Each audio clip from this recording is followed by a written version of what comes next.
샬롬. 오늘도 하나님 말씀 앞에 나오신 여러분 환영합니다. 우리 함께 기도하겠습니다. 하나님, 오늘도 우리에게 하나님 말씀 앞으로 나올 수 있는 이 귀한 은혜 허락해 주시니 감사합니다. 주님, 우리를 불쌍히 여기시고 또 우리를 긍휼히 여겨 주셔서 우리가 하나님 말씀으로 소생하게 하여 주시옵소서. 우리의 심령이 하나님의 놀라운 복음, 섭리, 구속 그 작정으로 오늘 이 시간 세상이 줄 수 없는 그 힘으로 일어나고 힘차게 달려가고 오늘 하루도 승리하며 하나님의 자녀다운 신자다운 삶을 명예롭게 살아갈 수 있도록 인도하여 주시옵소서. 이 모든 말씀 예수님의 이름으로 기도했습니다. 아멘. 오늘 함께 살펴볼 말씀은 예레미야서 44장 24절에서 30절입니다. 예레미야서 44장 23절에서 30절을 함께 살펴보도록 하겠습니다. 어제 본문에서 유다 백성들은 하늘의 여왕을 섬기지 못한 것을 후회하였습니다. 지금 자신들의 처지가 하늘의 여왕, 그 우상을 숭배하지 않았기 때문이라고 해석했습니다. 그러나 예레미야는 정반대로 그것은 여호와 하나님을 섬기지 않아서 지금 현실이 이렇게 된 것이니 그것을 직시하라고 말합니다. 자신의 기억이 편한 대로 편집하려 하지 말고 자신이 생각하는 기준대로 마음대로 해석하려고 하지 말고 앞뒤 전후 사정을 다 파악해서 하나님이 무엇 때문에 이렇게 재난을 주셨고 또 무엇 때문에 너희가 이렇게 멸망하게 되었는지 그것을 직시하라고 말했던 것이 어제 본문이었습니다. 그 본문이 24, 25절에서 이어집니다. 예레미야가 다시 모든 백성과 모든 여인에게 말하되 애굽 땅에서 사는 모든 유다 사람이여 여호와의 말씀을 들으라. 만군의 여호와 이스라엘의 하나님께서 이와 같이 말씀하시되 너희와 너희 아내들이 입으로 말하고 손으로 이루려 하여 이르기를 우리가 서원한 대로 반드시 이행하여 하늘의 여왕에게 분향하고 전제를 드리라 하였은즉 너희 서원을 성취하며 너희 서원을 이행하라 하시느니라. 하나님께서는 유다 백성들이 다짐하고 결단했던 하늘의 여왕 우상 숭배를 허락을 하시는 듯이 말씀하십니다. 입으로 말하고 손으로 이루려 한 너희의 인생 성공의 길, 그 방법을 한번 행해 보라는 거죠. 그러시면서 너희 서원을 성취하여 너희 서원을 이행하라. 그러니까 하나님은 너희가 성공하려는 그 인생, 너희가 계획하고 서원하고 성취할 그 인생, 너희 입으로 자신만만하게 말한 그 인생 한번 너희 손으로 만들어 보라는 겁니다. 무슨 말입니까? 어떻게 될지 한번 지켜보겠다는 거죠. 너희도 한번 지켜보라는 거예요. 아무리 복음을 권하고 깨닫게 하려고 사람을 보내고 징조로 보여주고 행동으로 메시지를 주어도 교만하여서 마음이 다치고 귀가 닫힌 자는 결단코 변하지 않습니다. 자신의 계획으로 꽉 차 있는 인생에 대해서 하나님은 권하시고 말씀하시고 매를 들어 가르치시기는 하시지만 그의 자유의지를 꺾어서까지 돌려 세우지는 않으십니다. 하나님이 창조하신 그 자유의지라는 가장 독특하고 명예로운 권한을 하나님 스스로 어길 수 없기 때문이죠. 결국은 회개해야 되는 것은 그가 해야 되는 거예요. 하나님은 계속해서 회개할 기회를 주시고 은혜를 주시고 방법을 주십니다. 그러나 그것을 결단해야 되는 것은 인간 스스로라는 겁니다. 스스로 마음을 열어야 진정한 회개에 이르기 때문입니다. 그렇게 현실을 직시하지 못하고 아직도 하늘의 여왕을 섬겨야 잘 살 수 있다는 생각으로 가득 찬 그들의 계획이 어떻게 될런지 한번 넘어져 보라는 거예요. 얼마나 아픈 것인지 넘어져 봐야 알겠다면 넘어져 보라는 겁니다.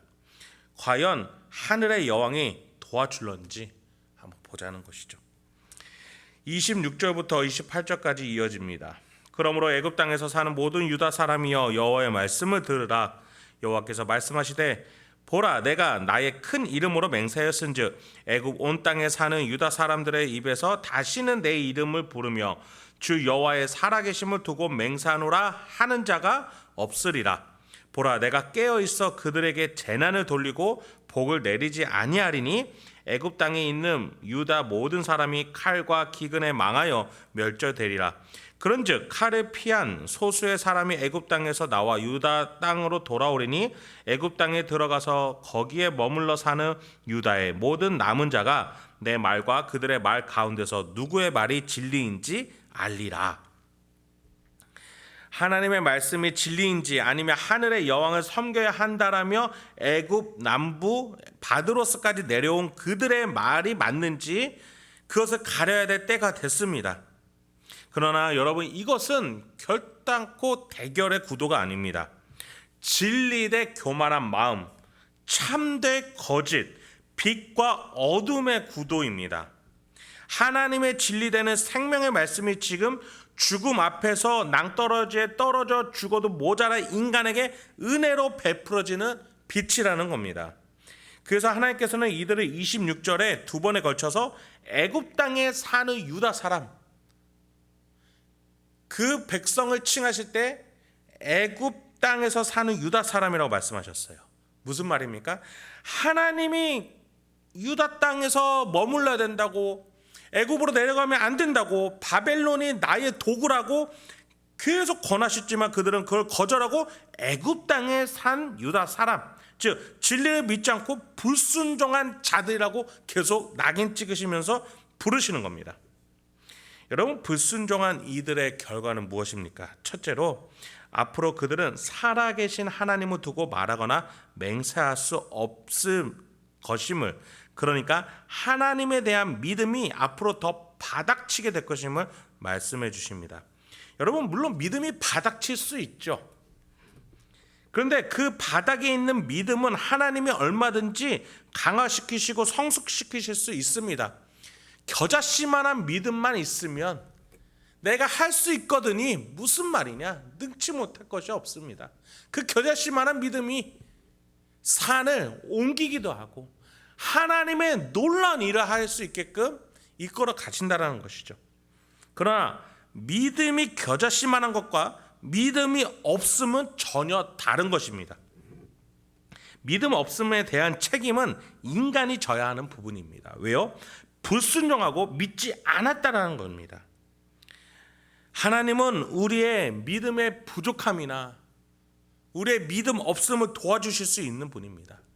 내가 믿음이 없다고 고백하는 것이 바로 믿음이 있다는 증거라는 겁니다. 그러나 하나님은 거절한다는 것이 믿음이 없다는 걸 말해 주는 겁니다. 둘째로, 재난이 내리고 복이 없어집니다. 불순종한 자들에게는 이런 결과가 나타납니다. 복음은 우리에게 영적인 복락, 육적인 복락 모두를 부어줍니다. 하나님은 세상을 만드시고 보시기에 심히 좋았다라고 말씀하셨습니다. 영육간의 강건함과 생명, 복락의 풍성함을 의미하죠. 그러나 불순종하는 자에게는 결코 해당 사항이 없습니다. 셋째로, 불순종하는 자들은 언젠가 하나님의 진리 되심을 확인하게 될 겁니다. 자신의 불순종을 그 순간에 확인하게 됩니다.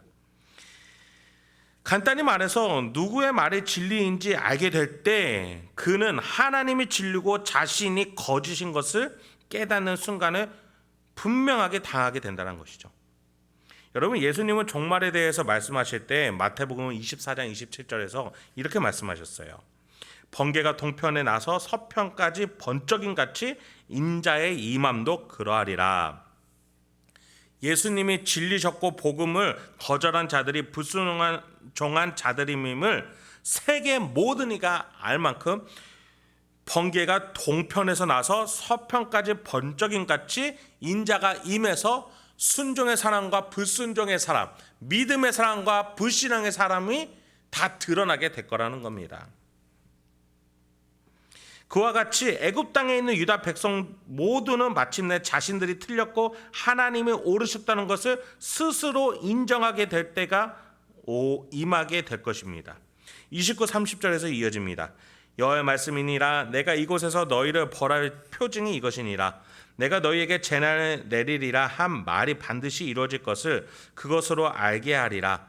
보라, 내가 유다의 시드기야 왕을 그의 원수 곧 그의 생명을 찾는 바벨론의 느부갓네살 왕의 손에 넘긴 것 같이 애굽의 바로 호브라 왕을 그의 원수들 곧 그의 생명을 찾는 자들의 손에 넘겨주리라. 여호와께서 이와 같이 말씀하셨느니라. 여전히 하나님은 예루살렘 멸망 때와 같이 애굽에서도 똑같이 역사하실 것을 말씀하십니다.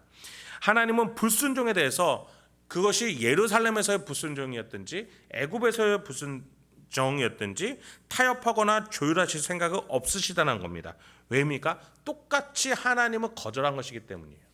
상황과 환경, 그의 환경에 따라서 불순종은 달라지지 않는다는 겁니다.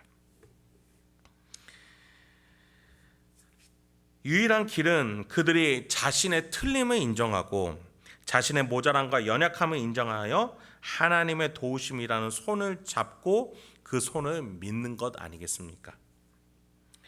오늘 본문에서 바벨론의 느부갓네살 왕의 손에 시드기야를 하나님이 넘기신 것 같이 애굽의 바로 호브라 왕을 그의 원수들에게 넘기실 것이다 라고 말씀하셨고, 이것은 역사적으로도 후에 성취되는 예언이었습니다. 그렇습니다. 하나님은 언제 어디서나 똑같은 은혜와 똑같은 심판으로 순종과 불순종, 진리와 거짓을 드러내실 것입니다. 예수님은 십자가에 죽으러 가시기 전에 이렇게 말씀하신 적이 있습니다. 요한복음 14장 16절에 보면 너희는 마음에 근심하지 말라. 하나님을 믿으니 또 나를 믿으라. 이렇게 요한복음 14장 1절에서 말씀하시고, 제가 잘못 말씀드렸습니다. 그 다음에 6절에 내가 곧 길이요 진리요 생명이니 나로 말미암지 않고는 아버지께로 올 자가 없느니라 라고 말씀하셨습니다. 예수님은 스스로를 인생의 목적지라고 소개를 하신 겁니다. 예수님과 함께 걷는 길, 예수님으로 알게 되는 진리, 예수님으로 얻는 생명, 그것이 우리의 인생의 목적이 되어야 된다고 말이죠. 그러니 다른 것으로 마음에 근심하지 말고 예수님을 향해서 살라라고 말씀하십니다. 내 안에 예수의 복음과 보혈의 피가 흐르고 있음을 믿으시기 바랍니다. 그럴 때 우리는 과거의 후회를, 또 현실의 문제를, 미래의 불안을 그 예수 안에서 해결할 수 있습니다. 어떻게요? 진리의 예수는 과거의 나의 후회되는 삶까지 선하고 옳게 만드실 수 있는 분이십니다. 또한 현재 나를 지치게 하고 힘들게 하는 내가 해결할 수 없는 것에 길을 내주시는 분이십니다.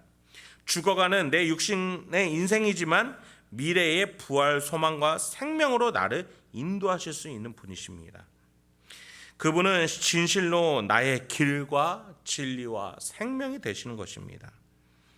그렇습니다. 오늘 예레미야서 본문에서 나타난 하나님, 또 예수 그리스도께서 말씀하신 자신의 계시, 그 모든 것들의 공통점 무엇입니까? 우리 하나님은 길이요 진리요 생명이신 줄 믿습니다. 그 하나님께서 우리를 사랑하셔서 더 정확하게, 정말 우리가 눈에 보는 것과 같이 더 정확하게 마음에서 깨달을 수 있도록 예수가 우리의 길과 진리와 생명이라는 것을 알려주셨고, 십자가 안에서 우리가 해결할 것을, 또 부활하신 주님을 바라보면서 살아갈 것을, 그리고 예수의 영이신 그 성령이 우리 안에 계심을 믿음으로 오늘도 그 풍성함에 함께 동참할 것을 알려주신 것이죠. 그 복락과 축복이 우리 안에 있는 줄 믿습니다. 오늘도 하나님께, 또 예수님께, 성령님께 순종하시면서 오늘 하루 승리하시고 복음으로 풍요한 삶을 누리시는 저와 여러분이 되길 소망합니다. 함께 기도하도록 하겠습니다.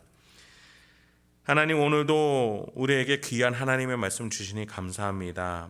우리가 불순종의 죄, 또 믿음 없음의 죄를 저지르지 않도록 인도해 주시옵소서. 주님, 그렇습니다. 우리는 항상 우리의 믿음이 없음을 고백합니다. 그러나 하나님께서 우리의 심령 안에 중생의 씨앗, 믿음의 씨앗을 심어 주신 줄 믿습니다. 나는 믿을 권한이 없고 믿을 수 있는 힘이 없는 존재지만 하나님이 우리를 택하셔서 우리 안에 믿을 수 있는 씨앗들을 심어주신 줄 믿습니다. 주여, 우리의 겨자씨만한 믿음 그 속에서 자라게 해주시고 또 성장케 하여 주시옵소서.